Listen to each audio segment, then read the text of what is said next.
પ્રથમ જ્યોતિર્લિંગ સોમનાથ મંદિર પર સિઝનનો પહેલો વરસાદ વરસ્યો છે, જેના કારણે મંદિરનો પરિસર અને તેની આસપાસનો વિસ્તાર એક મહાકાવ્ય સમાન આકર્ષક દ્રશ્યમાં પરિવર્તિત થયો છે. મોસમના પહેલા વરસાદે સ્વયં ઇન્દ્રદેવ મહાદેવને અભિષેક કરી રહ્યા હોય તેવું વૈભવમય વાતાવરણ સર્જાયું હતું.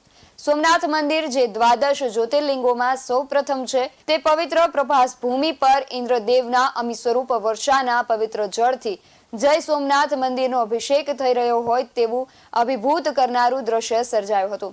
આવેલા ભક્તો અને દર્શનાર્થીઓ માટે આ એક અનોખો અનુભવ હતો.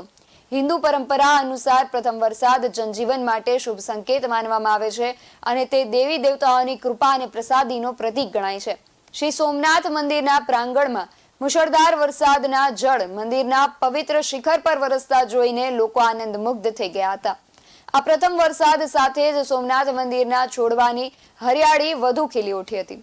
મંદિરના પડખે ગાજતો રત્નાકાર સમુદ્ર પણ ઇન્દ્રદેવની સાથે મહાદેવના ચરણ ધોવા મંદિર તરફ પ્રયાણ કરતો હોય તેવું મોહક દ્રશ્ય સર્જાયું હતું. વેસ્ટ ન્યૂઝ સાથે ઉષા મીરાવડા, ગીર સોમનાથ.